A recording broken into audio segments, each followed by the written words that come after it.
할렐루야.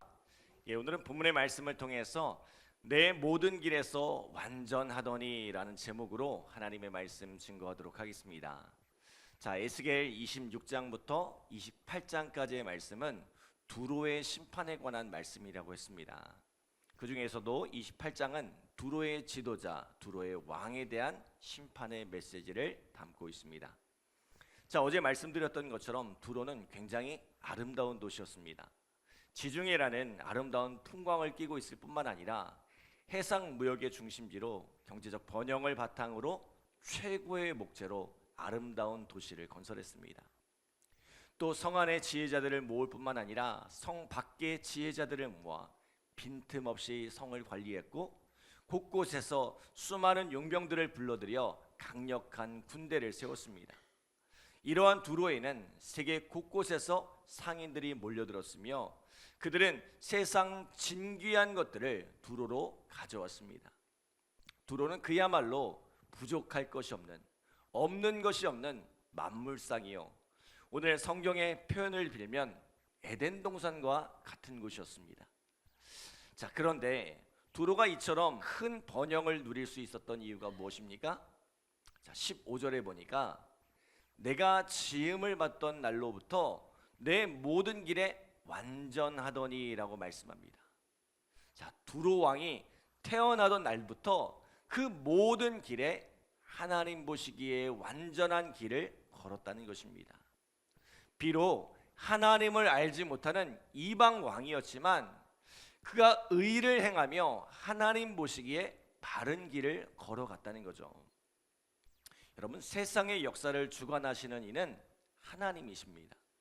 하나님은 당신의 백성, 믿는 이들의 세상을 주관하실 뿐만 아니라 믿지 않는 이들의 세상도 주관하신다는 것입니다. 그래서 이 구원의 문제와는 별개로 하나님을 알지 못하는 이들도 바른 길을 걸어가면, 의로운 길을 걸어가면 하나님께서 세상에서 복을 누리게 하시더라는 것입니다.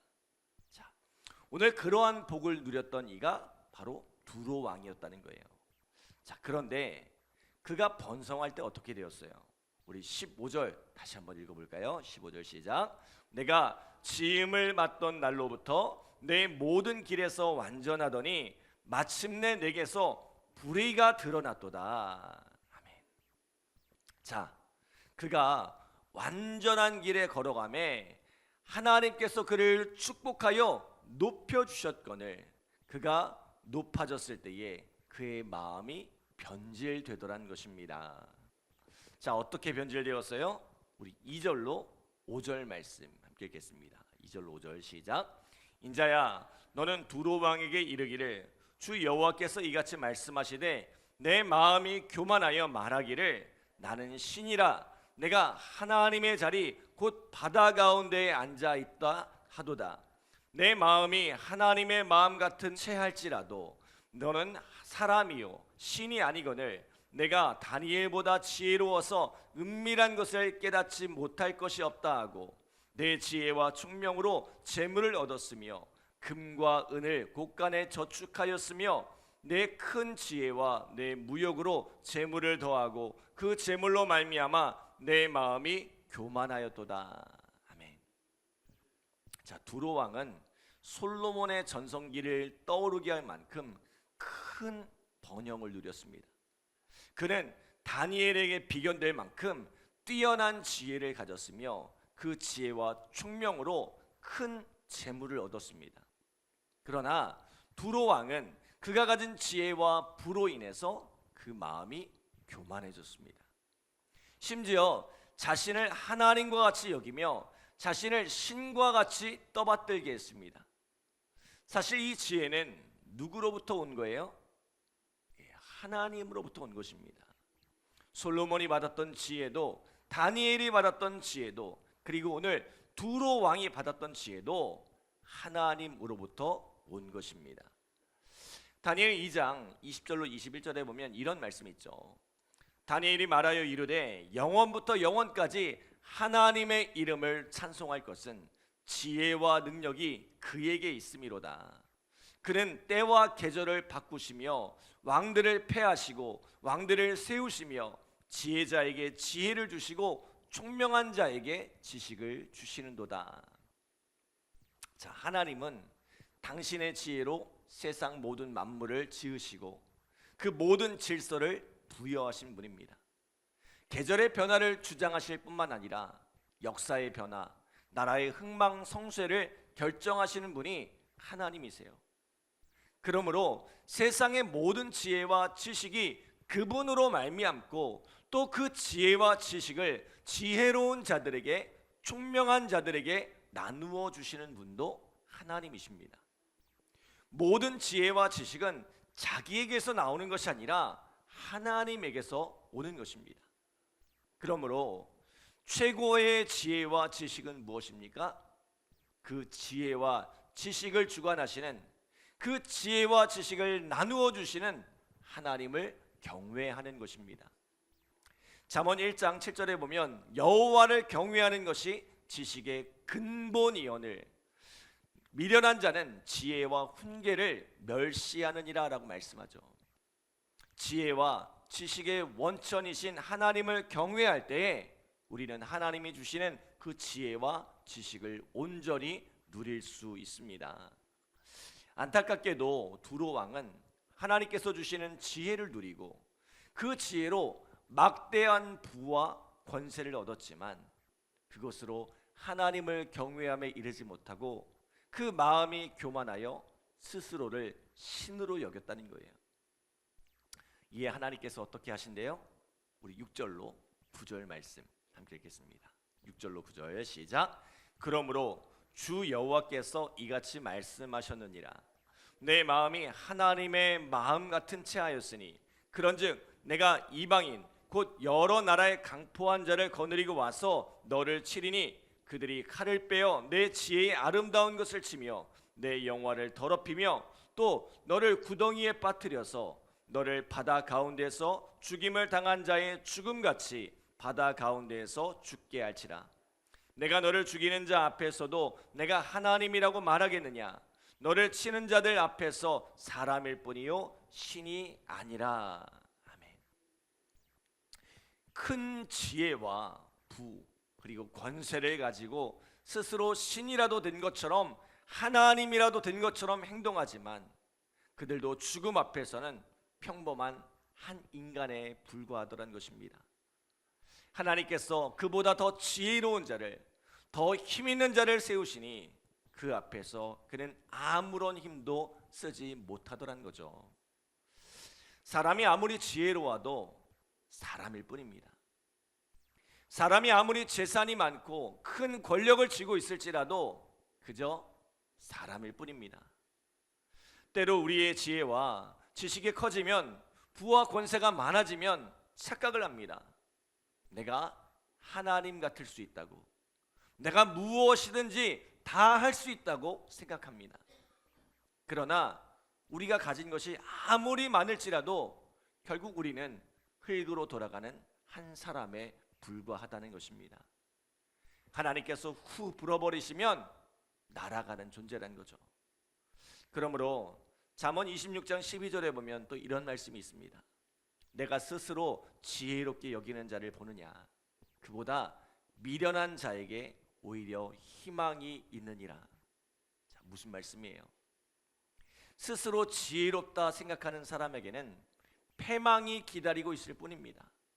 그러나 자기를 낮추어 미련한 자로 늘 겸손히 하나님의 지혜를 구하고 하나님의 도움을 구하면 하나님께서 그 미련한 자로 지혜롭게 하시고 하나님께서 그 삶을 도우신다는 거죠.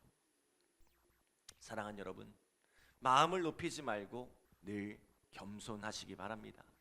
그리고 무엇보다도 잘 될 때에, 형통할 때에 더욱더 마음을 낮추고 넘어지지 않기를 조심하는 우리 믿음의 성도들 되시기를 간절히 기도합니다.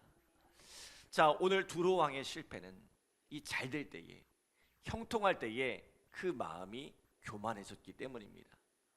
자, 이에 하나님께서는 두로 왕을 위해 애가를 지으라고 말씀하시죠.